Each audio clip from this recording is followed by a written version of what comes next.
बिस्मिल्लाहिर्रहमानिर्रहीम। नाज़रीन अस्सलाम वालेकुम, मैं हूँ इमरान वसीम। नाज़रीन आज 21 अक्टूबर है, दिन है जुमेरात का और साल 2021। सबसे पहले उन दोस्तों से दरख्वास्त जिन्होंने अभी तक हमारा चैनल सब्सक्राइब नहीं किया वो चैनल को सब्सक्राइब कर लें और बेल आइकॉन का बटन भी ज़रूर प्रेस करें।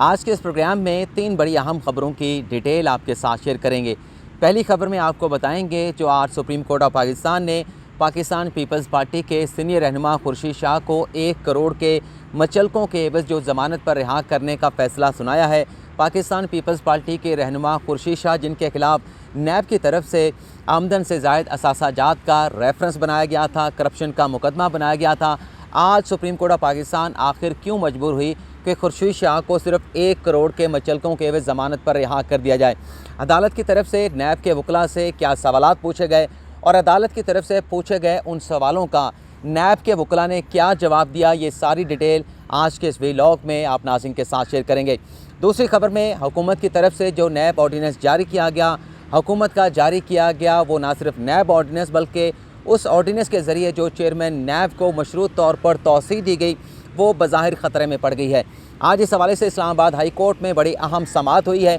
इस समाअत की डिटेल भी आपके साथ शेयर करेंगे और फिर आपको ये भी बताएंगे कि सेनेटर आज़म सवाती जिनकी तरफ से इलेक्शन कमीशन ऑफ पाकिस्तान पर बड़े संगीन इल्ज़ामात लगाए गए, आज़म सवाती की तरफ से गैर मशरूत माफ़ी मांगने का मामला क्या है। इन तीनों ख़बरों की डिटेल में जाने से पहले जो हुकूमत की तरफ से गुज़िश्ता रात रावलपिंडी के 4 मुख्तलिफ रीजन्स में जो एक क्रैकडाउन का आगाज़ किया गया, गिरफ़्तारियों का आगाज़ किया गया है, ये ख़बर आप नाज़रीन के साथ शेयर करेंगे। नाज़रीन कल हमने आपके साथ एक ख़बर शेयर की थी कि जो लाहौर में TLP की जो क़यादत है और पुलिस के दरमियान जो मुज़ाकरात चलते रहे अलामा साद रिजवी की रिहाई के हवाले से और फ़्रांसीसी सफ़ीर को पाकिस्तान से मुल्क बदर करने के हवाले से वो मुज़ाकरात नाकाम हो गए और इस खदशे का सिक्योरिटी इदारों की तरफ से इजहार किया गया कि ये मुज़ाकरात नाकाम होने के बाद इस बात का खदशा मौजूद है कि लाहौर में तो TLP के जो लोग हैं वो धरना दे के बैठ गए हैं मुल्तान रोड पर, लेकिन फैज़ाबाद, रावलपिंडी, इस्लामाबाद का जो एक संगम है जिसे फैज़ाबाद कहा जाता है वहाँ पर भी TLP के जो कारकुनान हैं वो धरना दे सकते हैं। तो इसी खदशे के पेश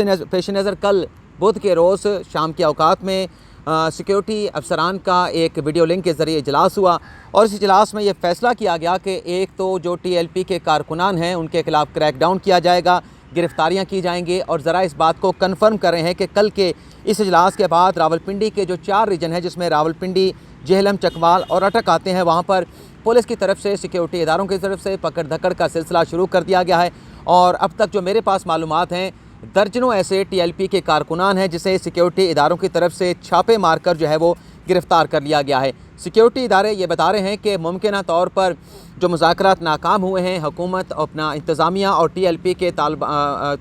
के कारकुनान के माबैन इन मुज़ाकरात की नाकामी में इस बात का खदशा मौजूद है कि जो TLP के कारकुनान हैं वो फैज़ाबाद पर एहतजाज कर सकते हैं, एक और धरना दे सकते हैं। तो इस सारी सूरत हाल को कंट्रोल करने के लिए जो है वो पुलिस और इंतज़ामिया जो है मुतहरिक हुई है और TLP के कारकुनान को जो है वो गिरफ़्तार किया जा रहा है। ज़रा ये भी बता रहे हैं कि इस खदशे के पेश नज़र, एहतजाज और धरने के खदशे के पेश नज़र जो फैज़ाबाद का मकाम है वहाँ पर पुलिस की नफरी जो है वो एहतियाती तौर पर जो है वो तैनात कर दी गई है और पुलिस की जो रिज़र्व फोर्सेस हैं उन्हें भी इस्लामाबाद, रावलपिंडी में जो है वो तलब कर लिया गया है। अब आ जाते हैं आप आज के अपने असल मौजू की तरफ, लेकिन सबसे पहले आपको बता देते हैं कि आज़म सवाती की तरफ से गैर मशरूफ माफ़ी मांगने का मुतालबा क्या है। आप नाज़रीन को याद होगा कि जब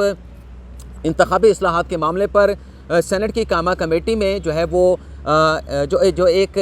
बिल था जो हुकूमत की तरफ से कौमी असम्बली से मंजूर कराया गया था उस पर गौर किया जा रहा था, उसे ज़ेर बहस लाया जा रहा था। तो उस इजलास में आज़म सवाती की तरफ से इलेक्शन कमीशन के जो मेंबरान, जो हुकाम सेनेट की कामा कमेटी में पेश हुए थे उन पर संगीन इल्ज़ामात लगाए गए कि आप लोगों ने दूसरी तरफ से पैसा पकड़ रखा है और उसी कामा कमेटी के इजलास में आज़म सवाती साहब ने यह भी कहा था कि ऐसे इलेक्शन कमीशन को आग लगा देनी चाहिए। इस मामले पर इलेक्शन कमीशन ऑफ पाकिस्तान ने वफाकी वज़ीर इत्तलात और नशरियात फवाद चौधरी और आज़म सवाती को नोटिस जारी किया था, लेकिन अभी कुछ दिन पहले आज़म सवाती साहब को तलब किया गया था, उनसे तहरीरी जवाब मांगा गया था, लेकिन तहरीरी जवाब आज़म सवाती की तरफ से जमा ना कराने पर इलेक्शन कमीशन ने आज ज़ाती हैसियत में आज़म सवाती को तलब किया था और आज ज़ाती हैसियत में भी ना आज़म सवाती पेश हुए, ना उनके वकील फैसल चौधरी पेश हुए। फैसल चौधरी चूँकि आज सुप्रीम कोर्ट ऑफ पाकिस्तान में किसी और मुकदमे की समाअत के सिलसिले में उन्होंने पेश होना था, इसलिए वो इलेक्शन कमीशन ना जा सके। लेकिन आज़म समाती के पेश ना होने पर आज इलेक्शन कमीशन ऑफ पाकिस्तान ने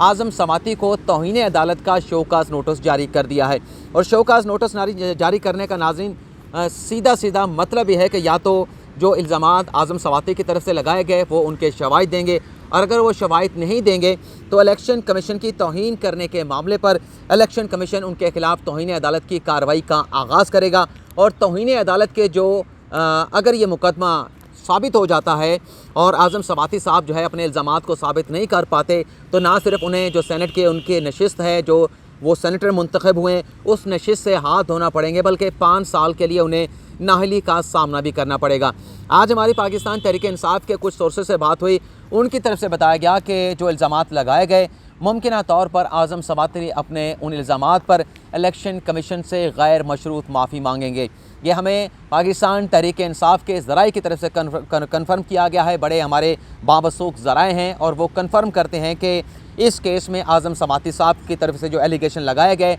इलेक्शन कमीशन पर वो साबित नहीं किया जा सकते। तो इलेक्शन कमीशन में आज़म समाती को अपने आप को बचाने के लिए या अपने आप को सेफ़ रखने के लिए सिर्फ एक ही तरीका है, वो गैर मशरूत माफ़ी मांगें। और इलेक्शन कमीशन में आज़म समाती ये गैर मशरूत माफ़ी मांगेंगे। अल्फाज क्या होंगे, किस अंदाज से ये माफ़ी मांगी जाएगी, ये तो आइंदा तारीख़ पर जब उनके वकील और आज़म समाती पेश होंगे तभी पता चलेगा। तीसरी जो हमारी ख़बर है नाज़रीन, नैब ऑर्डीनेंस जो हुकूमत की तरफ से जारी किया गया था, उस ऑर्डीनेंस को एक शहरी है लतीफ़ अफदी की तरफ से, लतीफ़ कुरैशी की तरफ से इस्लामाबाद हाई कोर्ट में चैलेंज किया गया। और उनकी तरफ से GM सैयद एक वकील हैं, आज chief justice Islamabad high court की अदालत में पेश हुए। आज जब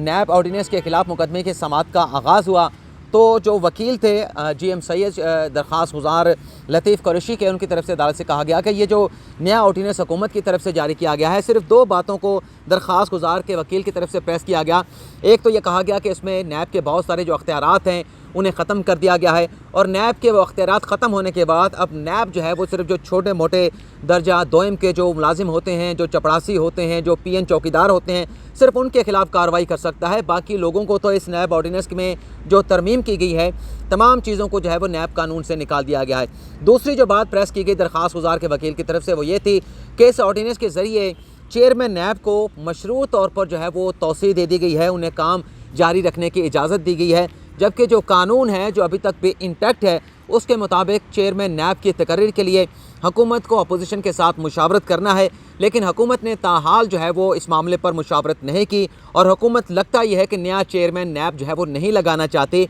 और मुझे मौजूदा चेयरमैन नैब के साथ नैब के इदारे को चलाना चाहती है। इन दलाइल के बाद अदालत की तरफ से जो रिस्पोंडेंट थे, जिसमें अटॉर्नी जनरल खालिद जावेद खान साहब को तो मामनत का असिस्ट करने का नोटिस जारी किया गया है, लेकिन जो सेक्रेटरी सेनेट और कौमी असम्बली है उन्हें आइंदा समाअत पर उनसे जवाब मांगा गया है। और वजारत कानून से भी इस मामले पर नैब ऑर्डीनेंस पर नोटिस जारी करते हुए उनसे तहरीरी जवाब जो है वो आइंदा समाअत पर जो है वो तलब कर लिया गया है। अब आ जाते हैं आज की अपनी जो प्राइम स्टोरी है, जो मेन स्टोरी है, जो सुप्रीम कोर्ट की तरफ से खुर्शीद शाह को ज़मानत पर रिहा किया गया है। आखिर क्या वजह बनी कि नैब के जो वकला थे आज सुप्रीम कोर्ट में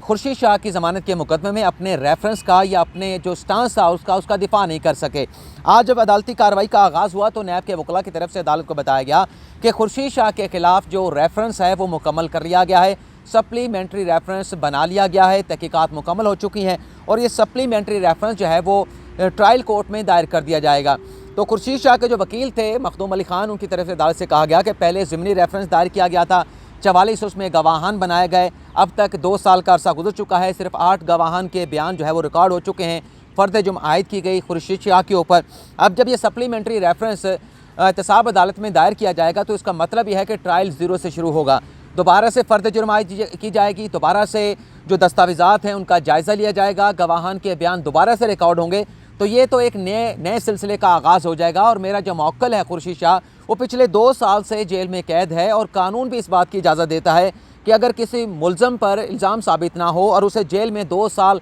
गुजर जाएँ तो उसकी ज़मानत डी हो जाती है, ज़मानत लेना उसका हक बन जाता है। तो अब तो खुर्शीद शाह का ज़मानत पर रिहा करना उनका एक कानूनी राइट बन चुका है और मेरिट पर भी हमारा केस बनता है, हार्डशीट पर भी हमारा केस बनता है। तो खुर्शीद शाह को ज़मानत पर रिहा किया जाए। अदालत ने उनसे सवाल पूछा कि आप ये बताएं कि कितनी प्रॉपर्टी हैं जिसे नैब की तरफ से रेफरेंस में लज किया गया। तो खुर्शीद शाह के वकील ने बताया कि 12 प्रॉपर्टीज़ हैं और 5 बैंक अकाउंट्स हैं जिन्हें नैब की तरफ से अलर्ज किया गया, और जितनी प्रॉपर्टीज़ को नैब की तरफ से आमदन से ज़ायद असासाजात का केस बना के करप्शन का मुकदमा जो है वो खुर्शीद शाह के ख़िलाफ़ खड़ा किया गया, वो तमाम की तमाम प्रॉपर्टीज़ जो है वो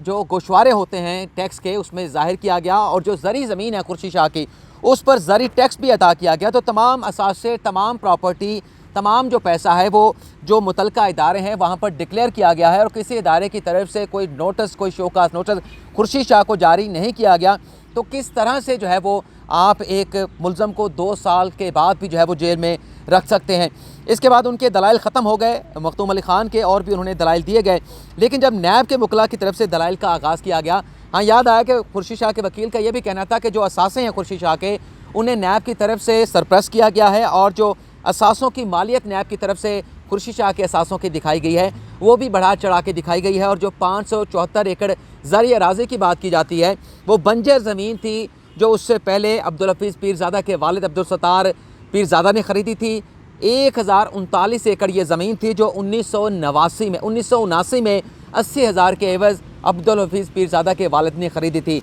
बाद अज़ां उस ज़मीन को इंदर फैमिली को फ़रोख्त किया गया अब्दुल सत्तार पीरज़ादा की तरफ से, और फिर इंदर फैमिली ने वो ज़मीन जो है जिसमें से 574 एकड़ ज़मीन जो है वो खुर्शीद शाह ने उनसे ख़रीदी थी। ये बंजर ज़मीन है, ये नहरी ज़मीन नहीं, इसकी वैल्यू कम है।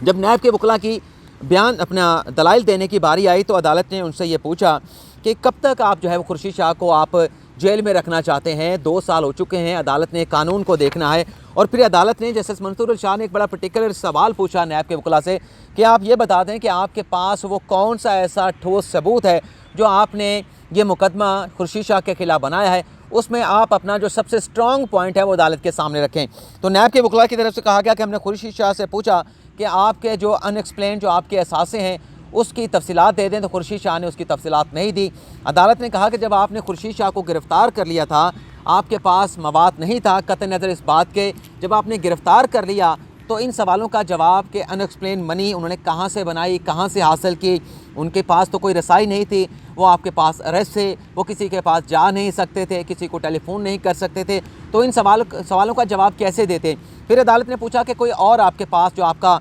मेन सबूत है खुर्शीद शाह के ख़िलाफ़, तो नैब के वकला की तरफ से कहा गया कि खुर्शीद शाह की जो फैमिली है उन्होंने 140 जो है वो बैरून ममालिक के ट्रिप किए हैं, और ये ट्रिप जो है इतने जो उनके अखराजात किए गए वो उनकी जो आमदन है उसके साथ मुताबिकत नहीं रखते। तो अदालत की तरफ से कहा गया कि ये जो एक एलिगेशन नैब की तरफ से 140 फ़ॉरेन ट्रिप का लगाया जा रहा है, क्या नैब ने यह एस्टीमेट लगाया है कि उन फ़ॉरेन ट्रिप पर कितने अखराजात आए, कितने लोग खुर्शीद शाह के साथ गए, कितने लोग जो हैं खुर्शीद शाह की फैमिली के साथ गए, उन पर कितने अखराजात आए, वहाँ पर जाके होटल पर ठहरे, किसी दोस्त के पास क़याम किया, टिकट कैसे ख़रीदा, क्या ऐसे मवाद जो है वो इकट्ठा किया गया। तो नैब के वकला कोई जवाब ना दे सके। फिर अदालत ने उनसे ये भी सवाल पूछा कि जो बैंक अकाउंट्स खुर्शीद शाह ने डिक्लेयर कर रखे हैं वो टैक्स गोशवारों में, उसमें 37 करोड़ रुपए की रकम मौजूद है। जब ये एक अमीर ख़ानदान बज़ाहिर लगता है तो किस तरीके से ये फ़ॉरेन ट्रिप नहीं कर सकता था, ये समझ नहीं आती कि नैब किस तरह से उनके खिलाफ़ मुकदमा बना रहा है। और फिर नैब के वकला ने कहा कि खुर्शीद शाह 2 साल की जो बात करते हैं, 2 साल से वो हस्पताल में पड़े हैं, सिर्फ 2 माह उन्होंने जेल में गुजारे हैं, और जिस हॉस्पिटल में वो दाखिल हैं वहाँ पर कोई पब्लिक को जाने की इजाज़त ही नहीं है। जिस पर जस्टिस उमर बंदयाल ने कहा कि आप जो बात कर रहे हैं ये हमारे पूरे मुआशरे का मसला है, और इसे अंग्रेज़ी ज़बान में एलीट कैप्चर कहते हैं, लेकिन हमने कानून को देखना है। बज़ाहिर जो हमने सवाल पूछे हैं नैब उन सवालों पर हमें मुतमईन नहीं कर सका, और कानून भी ये कहता है कि मज़ीद खुर्शीद शाह को जेल में रखना मुनासिब नहीं। तो 1 करोड़ के मुचलकों के एवज़ जो है वो खुर्शीद शाह को ज़मानत पर रिहा कर दिया गया। लेकिन अदालत ने यह ज़रूर कहा कि इस दौरान जब ज़मानत पर खुर्शीद शाह ज़मानत पर रिहा होंगे तो उनका जो नाम है वो ECL में रहेगा, उनका नाम जो है वो ECL से अगर निकालना होगा तो खुर्शीद शाह को ट्रायल कोर्ट से रजू करना होगा। तो ये नाज़रीन आज की हमारी ख़बरें। फ़िलहाल आपसे इजाज़त चाहते हैं। अल्लाह हाफ़िज़।